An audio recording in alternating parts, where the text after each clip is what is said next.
29 de setembro de 2006, uma sexta-feira comum que se tornaria trágica.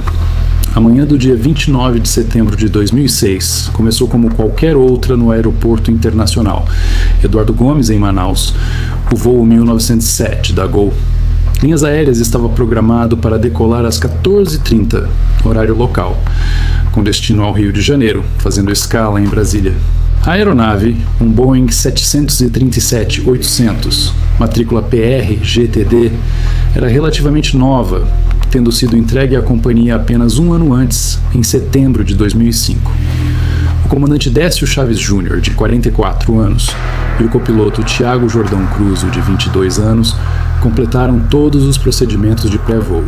A aeronave estava carregada com 11.378 kg de combustível, quantidade adequada para o trajeto planejado. Às 15h51, horário de Brasília, o Boeing 737 acelerou pela pista 11 do aeroporto de Manaus, atingiu a velocidade de rotação e decolou suavemente em direção ao sul do país. A bordo estavam 154 pessoas, 148 passageiros e 6 tripulantes. Entre eles, famílias voltando de férias, executivos em viagem de negócios, turistas conhecendo o Brasil. Ninguém poderia imaginar que aquele voo rotineiro entraria para a história como o mais grave acidente da aviação civil brasileira até então. O plano de voo previa uma rota relativamente simples: seguir pela aerovia UZ-6, uma estrada no céu, utilizada regularmente por aeronaves comerciais, cruzando os estados do Amazonas, Mato Grosso e chegando ao Distrito Federal. A altitude de cruzeiro estabelecida era de 37 mil pés, aproximadamente 11.300 metros de altura, um nível de voo bastante comum para jatos comerciais em rotas de longo curso. Enquanto isso, no mesmo céu amazônico, outra aeronave seguia em direção oposta. O Legacy 600, um jato executivo, Embraer novinho em folha, matrícula ND600XL, havia decolado de São José dos Campos rumo aos Estados Unidos. A bordo estavam 7 pessoas, 2 pilotos norte-americanos da Excel Air, Joseph Lepore e Jan Palladino, e 5 passageiros que acompanhavam a entrega da aeronave para seu novo proprietário. O Legacy era o primeiro exemplar de produção do modelo, um orgulho da indústria aeronáutica brasileira. Depois de decolar de São José dos Campos, a aeronave fez uma parada em Manaus para reabastecimento, decolando novamente às 15h24 de Brasília, com destino a uma segunda parada técnica em Fort Lauderdale, na Flórida. 2 aviões, 2 trajetórias, um destino trágico compartilhado. O que ninguém sabia naquele momento era que uma série de falhas humanas, problemas técnicos e deficiências sistêmicas estava prestes a convergir em um ponto específico do céu brasileiro. A aerovia UZ-6, que deveria ser uma rota segura e bem estabelecida, se tornaria o palco de uma colisão que chocaria o país e exporia fragilidades profundas no sistema de controle aéreo brasileiro. Nos primeiros minutos após a decolagem, tudo transcorria normalmente. O voo 1907 subia gradualmente, atravessando as camadas de nuvens sobre a floresta amazônica. Os passageiros acomodavam-se em seus assentos, alguns já pedindo bebidas aos comissários, outros abrindo laptops para trabalhar durante o voo. Crianças brincavam, casais conversavam, executivos revisavam documentos. A vida seguia seu curso normal a 37 mil pés de altitude. O comandante Décio Chaves era um piloto experiente, com milhares de horas de voo. Tiago Cruzo, embora jovem, era bem treinado e competente. A tripulação de cabine, liderada pelo chefe Paulo César Alves Araújo, cumpria seus protocolos com eficiência. Tudo indicava que seria apenas mais um voo, mais uma rotina, mais uma viagem segura. Mas o céu, naquele dia, guardava um segredo terrível. E esse segredo começava a se desenrolar silenciosamente, invisível aos olhos de todos os envolvidos. 16h48, o momento em que 2 trajetórias se cruzaram. Para entender como a tragédia aconteceu, é preciso mergulhar nos detalhes técnicos que transformaram um dia comum em um desastre. A aerovia UZ-6 é uma rota bidirecional, o que significa que aeronaves podem voar em ambas as direções. No entanto, existem regras rígidas de separação. Aeronaves voando em direções opostas devem estar em altitudes diferentes, geralmente separadas por pelo menos 1.000 pés, aproximadamente 300 metros.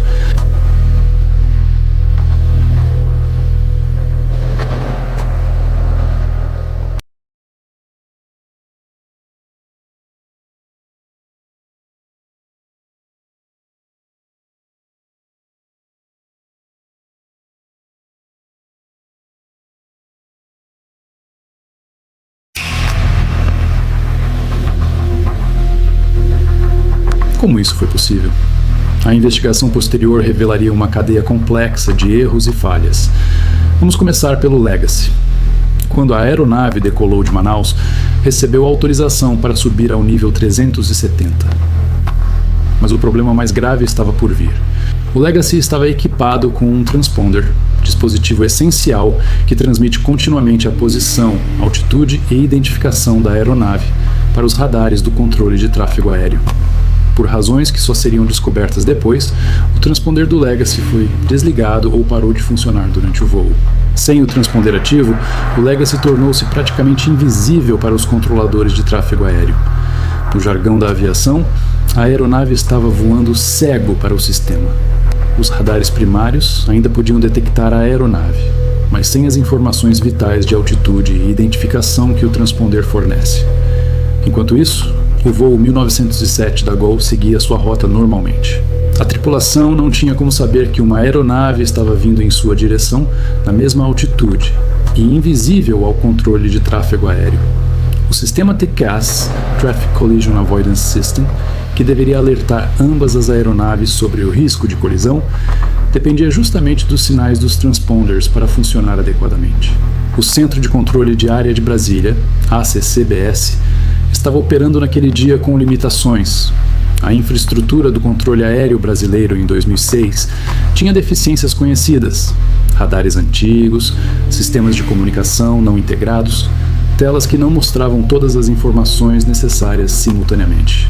Os controladores faziam o melhor que podiam com as ferramentas disponíveis, mas o sistema tinha brechas perigosas.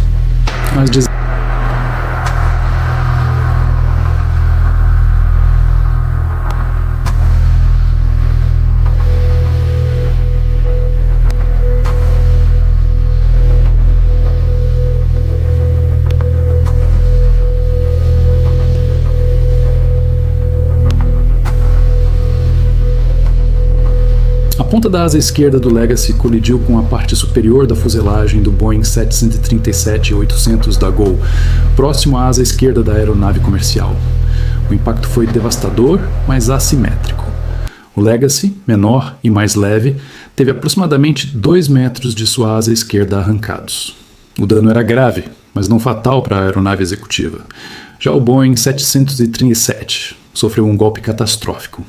A colisão rompeu parte da fuselagem, danificou estruturas críticas e, mais importante, arrancou quase completamente a asa esquerda. Em uma fração de segundo, a física tomou conta. Um Boeing 737 não pode voar sem uma de suas asas. A aeronave perdeu toda a sustentação do lado esquerdo, entrando em um giro violento e incontrolável. O voo 1907 começou a cair. Dentro da cabine, os passageiros foram lançados contra os cintos de segurança pela força G extrema. Objetos voaram pela cabine.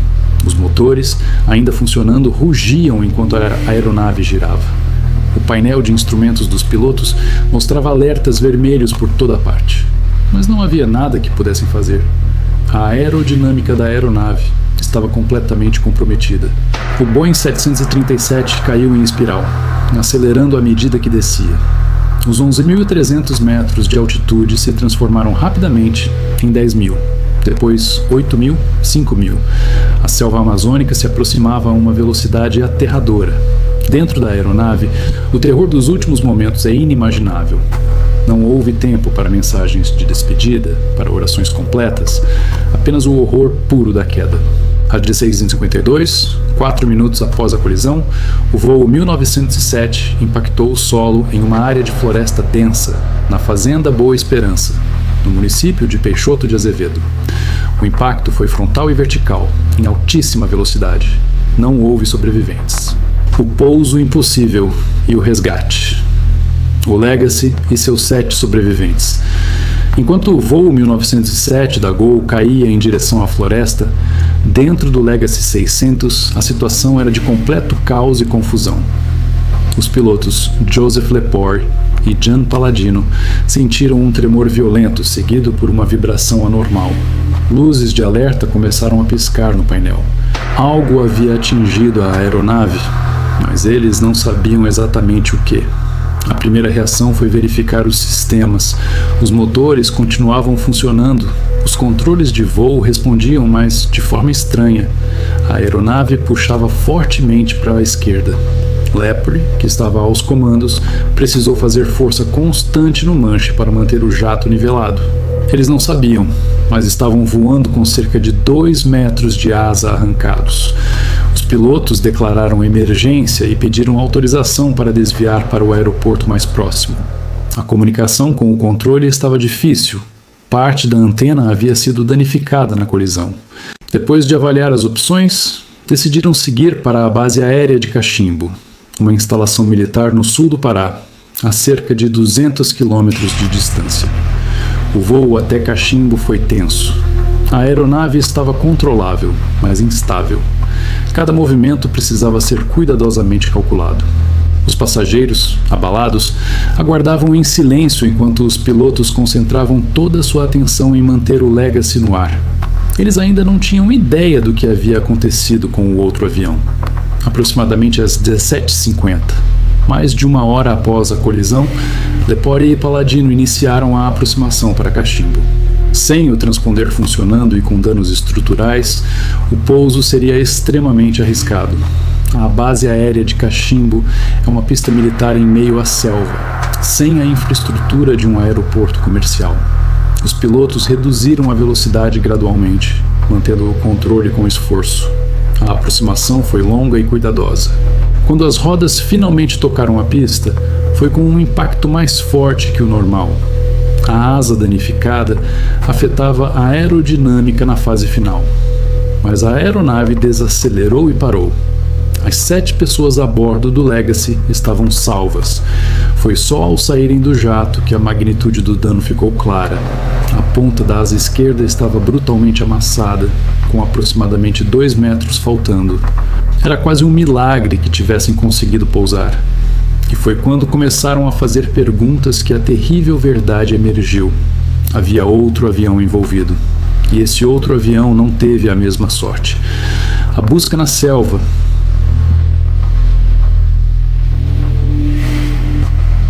De volta ao local da colisão, uma operação de busca e resgate estava sendo mobilizada. O desaparecimento do voo 1907 dos radares havia sido notado rapidamente. E o pior foi assumido quando todos os contatos cessaram. Mas encontrar a aeronave na imensidão da Amazônia era um desafio monumental. A região onde o Boeing caiu é de floresta densa, com acesso terrestre extremamente difícil. As primeiras equipes chegaram por helicóptero, horas após o acidente. O que encontraram foi uma cena de destruição total. O impacto havia sido tão violento que essa aeronave se desintegrou quase completamente. Destroços estavam espalhados por uma área extensa, misturados com árvores derrubadas e solo revolvido. Não havia sinais de vida. Não poderia haver. A força do impacto foi calculada em dezenas de vezes a força da gravidade. Nenhum ser humano sobrevive a isso. Os corpos das 154 vítimas estavam entre os destroços, muitos impossíveis de identificar visualmente devido à violência do impacto. As equipes de resgate, bombeiros, policiais e militares trabalharam por dias na floresta. Era trabalho árduo, física e emocionalmente devastador. Cada corpo recuperado representava uma família destroçada, uma história interrompida. O Instituto de Criminalística de Mato Grosso e o Instituto Médico Legal foram mobilizados para o processo de identificação, que levaria semanas. Entre as vítimas estava gente de todas as idades e origens, executivos que jamais chegariam às suas reuniões, famílias que não voltariam para casa, Jovens cujas vidas apenas começavam. Cada um deixava para trás pessoas que os amavam, sonhos não realizados, histórias incompletas. O trabalho no local do acidente continuou por semanas. Cada peça do Boeing 737 foi catalogada, fotografada, analisada.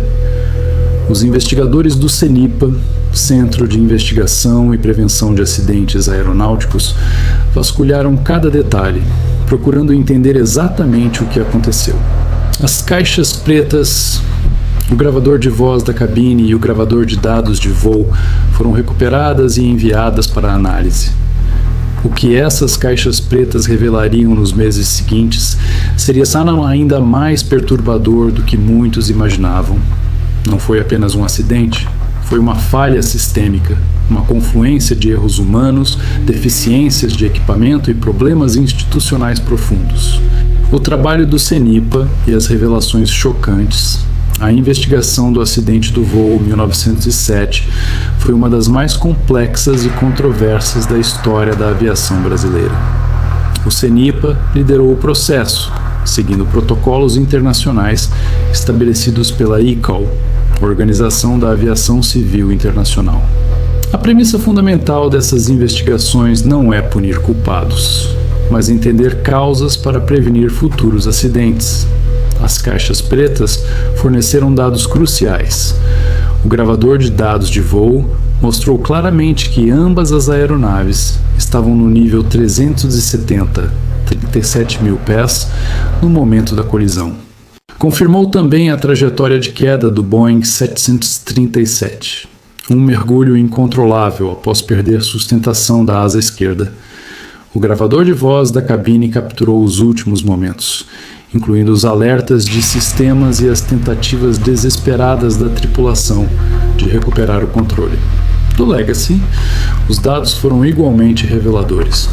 O transponder havia sido desligado, mas não ficou claro inicialmente se foi intencional ou acidental.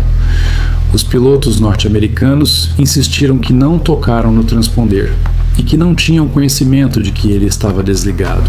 Surgiu então a teoria de que talvez tivesse sido desligado inadvertidamente durante o voo, possivelmente quando um dos pilotos ou passageiros esbarrou no painel durante uma ida ao banheiro.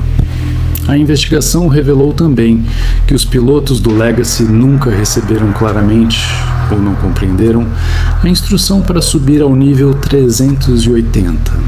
A transcrição das comunicações com o controle mostrou ambiguidades e possíveis mal-entendidos. O inglês aeronáutico, que deveria ser um idioma universal padronizado, mostrou-se suscetível a interpretações quando a comunicação não era cristalina. Mas as descobertas mais perturbadoras vieram ao examinar o sistema de controle de tráfego aéreo brasileiro. O ACCBS, Centro de Controle de Área de Brasília, operava com equipamentos obsoletos. Os radares tinham cobertura irregular na Amazônia. O sistema de processamento de dados de voo era antiquado. Os controladores trabalhavam com múltiplas telas não integradas, precisando processar mentalmente informações que sistemas modernos integrariam automaticamente. Mais grave, descobriu-se que havia períodos em que o Legacy estava sem cobertura adequada de radar secundário, exatamente o tipo que depende do transponder. Se o transponder estava desligado e a cobertura de radar primário era irregular, a aeronave poderia ficar literalmente invisível para períodos de tempo. O relatório final do CENIPA, divulgado em dezembro de 2008, identificou múltiplos fatores contribuintes.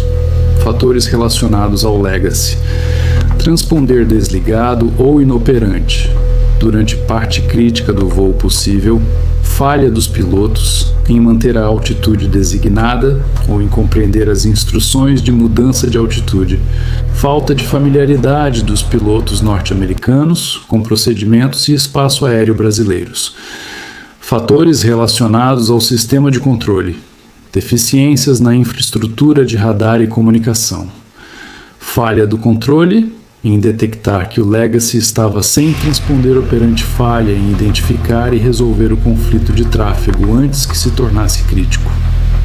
supervisão inadequada do espaço aéreo. Fatores sistêmicos. Planejamento de voo inadequado que permitiu aeronaves em rota de colisão na mesma altitude. Procedimentos de comunicação que permitiam ambiguidades. Falta de redundâncias e salvaguardas no sistema. O relatório não apontou culpados individuais, mas deixou claro que o acidente foi prevenível. Se qualquer um dos múltiplos erros e falhas não tivesse ocorrido, a colisão poderia ter sido evitada, a controvérsia e as consequências legais. A investigação gerou enorme controvérsia. Os pilotos do Legacy, Lepore e Paladino foram presos preventivamente logo após o acidente, sendo liberados depois de um mês. Foram indiciados por homicídio culposo e exposição de perigo à vida de outrem. O caso arrastou-se por anos na justiça brasileira. Controladores de tráfego aéreo também foram investigados. Alguns foram afastados, outros penalizados administrativamente. A categoria dos controladores reagiu com indignação, argumentando que eram bodes expiatórios de um sistema falho. Em 2007, uma série de operações padrão e protestos dos controladores causou o chamado apagão aéreo, paralisando voos por todo o país e evidenciando ainda mais os problemas estruturais. Em 2014, após anos de processos, os pilotos norte-americanos foram absolvidos pela Justiça Federal. O tribunal entendeu que, embora tivessem responsabilidade parcial, não houve dolo e que as falhas sistêmicas foram determinantes. A decisão foi controversa. Para famílias das vítimas, soou como impunidade. Mas para especialistas em segurança aérea, o mais importante não era a punição individual, e sim as lições aprendidas e as mudanças implementadas. Como? O acidente transformou a aviação brasileira das cinzas, uma aviação mais segura. Se há algo que pode ser dito sobre o trágico voo 1907, é que sua memória não foi em vão. O acidente funcionou como um divisor de águas, expondo brutalmente as fragilidades do sistema de aviação civil brasileiro e forçando mudanças profundas e necessárias. Nos meses e anos seguintes à tragédia, o governo federal, a ANAC, Agência Nacional de Aviação Civil, e o DCA, Departamento de Controle do Espaço Aéreo, implementaram uma série de reformas abrangentes. Modernização do controle de tráfego aéreo. O investimento mais visível foi na infraestrutura tecnológica. Novos radares foram instalados, expandindo a cobertura em áreas críticas, especialmente na Amazônia. O sistema de processamento de dados foi completamente atualizado, integrando informações que antes eram fragmentadas. Controladores passaram a trabalhar com telas modernas que mostram simultaneamente posição, altitude, velocidade e identificação de todas as aeronaves. Foi implementado o sistema CGNA, Centro de Gerenciamento da Navegação Aérea, que permite monitoramento em tempo real de todo o espaço aéreo brasileiro. A redundância de sistemas foi aumentada. Se um radar falha, outros automaticamente assumem. Se uma via de comunicação cai, alternativas entram em operação. Mudanças nos procedimentos operacionais. As rotas aéreas foram redesenhadas. A aerovia US-16, onde ocorreu a colisão, foi modificada para separar claramente os fluxos de tráfego. Foram estabelecidas regras mais rígidas de separação vertical e horizontal entre aeronaves. O planejamento de voos passou a incluir mais camadas de verificação para evitar conflitos. Os procedimentos de comunicação foram padronizados e simplificados, reduzindo ambiguidades. Controladores receberam treinamento adicional em fraseologia aeronáutica e em gerenciamento de situações de emergência. A carga de trabalho foi redistribuída, com mais controladores em turnos críticos. Valorização dos controladores. As condições de trabalho dos controladores de tráfego aéreo melhoraram significativamente. Salários foram reajustados, reconhecendo a responsabilidade crítica da função. Programas de saúde mental foram implementados, reconhecendo o estresse inerente à profissão. O treinamento foi intensificado e modernizado, incluindo simuladores avançados de situações de emergência. O número de controladores foi ampliado, reduzindo a sobrecarga. Escalas de trabalho foram ajustadas para garantir períodos adequados de descanso. Criou-se uma cultura de relato de incidentes sem punição, incentivando controladores a reportar problemas e quase acidentes para que pudessem ser analisados e prevenidos. Aprimoramento da fiscalização. A ANAC intensificou a fiscalização de companhias aéreas, tanto nacionais quanto estrangeiras, operando no Brasil. Auditorias tornaram-se mais frequentes e rigorosas, verificando não apenas aeronaves, mas procedimentos, treinamento de tripulações e cultura de segurança das empresas. Foram estabelecidos padrões mais rígidos para a certificação de aeronaves e equipamentos. O processo de homologação de novos aviões passou a incluir testes mais extensos em condições brasileiras específicas, especialmente considerando os desafios da Amazônia. Cultura de segurança. Talvez a mudança mais importante tenha sido cultural. O acidente do voo 1907 quebrou uma certa complacência que existia. Criou-se uma consciência coletiva de que segurança aérea não pode ser negligenciada, que economias em infraestrutura têm preço alto demais, que procedimentos existem por razões vitais. Companhias aéreas investiram mais em treinamento de tripulações, incluindo simulações de emergências raras, mas possíveis. A comunicação entre pilotos e controladores foi enfatizada como crítica. Programas de gerenciamento de recursos de cabine, CRM, foram expandidos e aprimorados. Os números não mentem. O resultado de todas essas mudanças pode ser visto nas estatísticas. Desde 2006, a aviação comercial brasileira não registrou nenhum acidente fatal em voos regulares de companhias certificadas. Milhões de passageiros voam todos os anos com segurança. O Brasil desenvolveu uma das aviações civis mais seguras do mundo. É claro que a segurança aérea é um esforço contínuo, nunca completo. Novos desafios surgem com drones, com o aumento do tráfego aéreo, com mudanças climáticas afetando padrões de voo, mas o sistema hoje é incomparavelmente mais robusto do que era em setembro de 2006. Memória e homenagem. As 154 vítimas do voo 1907 não foram esquecidas. Memoriais foram erguidos, incluindo um no próprio local do acidente, em meio à floresta. Famílias se reuniram em grupos de apoio, ajudando-se mutuamente a processar a perda inimaginável. Alguns dedicaram-se a defender melhorias na aviação, transformando sua dor em ativismo. A data de 29 de setembro tornou-se um dia de reflexão sobre segurança aérea no Brasil. Cerimônias são realizadas, nomes são lidos, vidas são lembradas. Não como estatísticas, mas como pessoas, com histórias, famílias, sonhos interrompidos. Conclusão. Entre o céu e o silêncio, naquela tarde de setembro de 2006, 154 vidas se perderam. Mas seu legado persiste em cada voo seguro que decola e pousa no Brasil, em cada controlador mais bem treinado, em cada radar mais moderno, em cada procedimento mais rigoroso, em cada cultura de segurança mais forte. O acidente do voo 1907 da Gol foi uma tragédia, mas também foi um ponto de virada. Forçou o país a olhar para suas fragilidades e tomar medidas. Transformou dor em ação, luto em mudança.